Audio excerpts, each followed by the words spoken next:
I don't want to bore anybody, and I'm trying to think how to do this. I'm trying to think, well, actually, here's the short version. The short version, I grew up in a pretty good family. Came from a broken home. My father lived in California, my mother lived in Arizona, but we lived right down the street from my grandparents, and they were very supportive and whatever. But I was still a pretty mixed up kid. I was, and am, I guess, pretty intelligent. I needed to be challenged in school. You've heard the story. Anyway, I partied and did drugs and the whole 9 yards and whatever, and ended up getting married and had a couple kids, and got my life together, and went back to school, got a degree,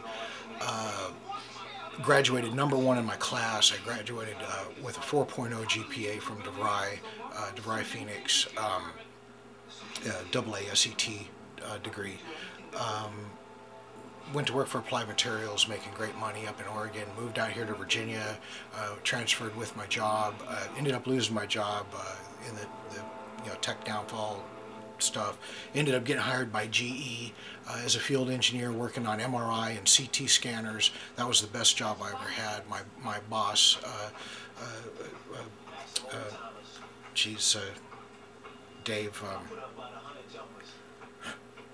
Dave Barton. Fantastic man. Dave Barton is one of he's a good man. All the people I worked with at GE, Dave Rennick, Russ Vallejo, Dave Filkes, George, everybody, you guys were the greatest. If any of you happen to see this video, I've never, ever had the privilege of working with finer people, ever, even close. Although I did get to work with some really good people in Applied Materials, but as a group, man, you guys were the greatest. But anyway, so then I ended up getting caught with 7 pot plants in my spare bedroom. And the short version is I ended up getting, I was coerced into pleading guilty to a felony that I did not commit, possession of marijuana with intent to distribute, and carrying a concealed weapon. I did what's called an Alfred plea, and that's a legal fiction to convict somebody of well, the Alfred plea is basically where you're saying, I didn't do this, but I think you have enough evidence to go ahead and convict me, which was exactly the case. I mean, it couldn't be said any better than that. Because of the way that the evidence, God, there I go off on a tangent again. I didn't want to go into all this detail stuff. Bottom line is, I ended up getting convicted of a felony, and I lost my job at GE because of the jail here. They wouldn't let me out on work release. GE was going to let me keep my job. That's how good a company they are. And the arrogant piece of garbage that runs Riverside Regional Jail down here, he wouldn't let me have work release because it was a marijuana, because it was a drug conviction. But they change the rules all the time. Right now you can get out, you can get work release if you have a drug conviction. They change it all the time.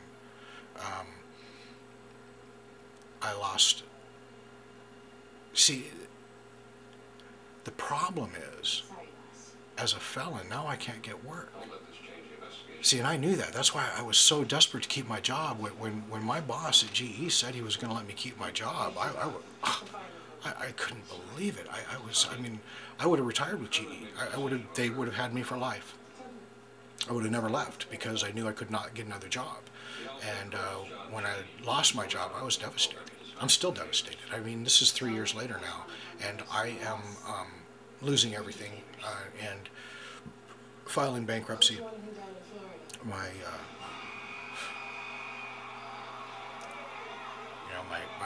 wife had a thriving business here in the house. We're losing the house.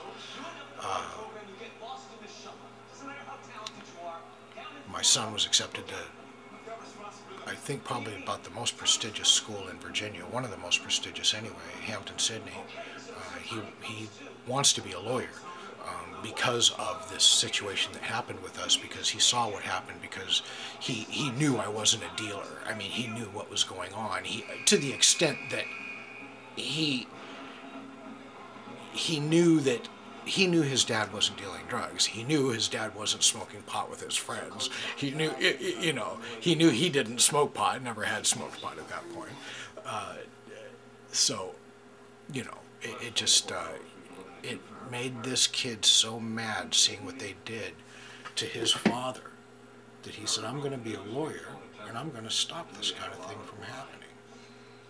So, anyway, that's, the path he's on. And while he would have been nice for him to have gone to Hampton-Sydney and make those kind of contacts, and and then gone on to who knows, Harvard Law or whatever, Yale, who knows, wherever he would have gone.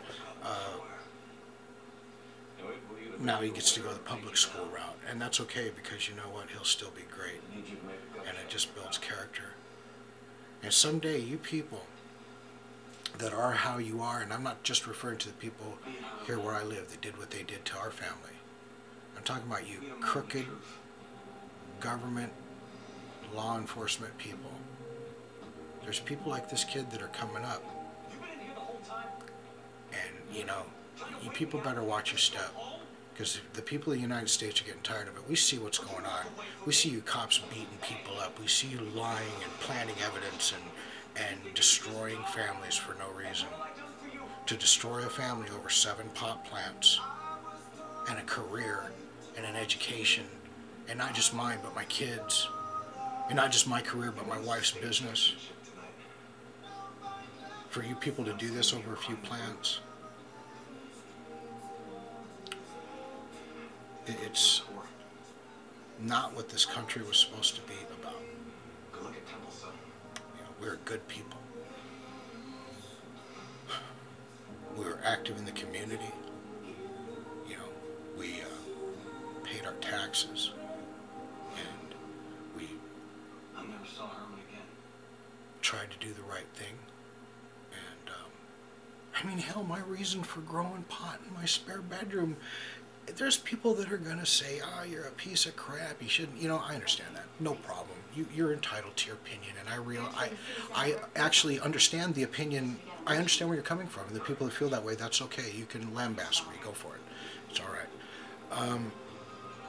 But the reason I was growing it in my spare bedroom is because I didn't want to be going out and dealing with dealers. The only person I knew where to get pot lived up in like the worst part of the town. It's called Churchill area.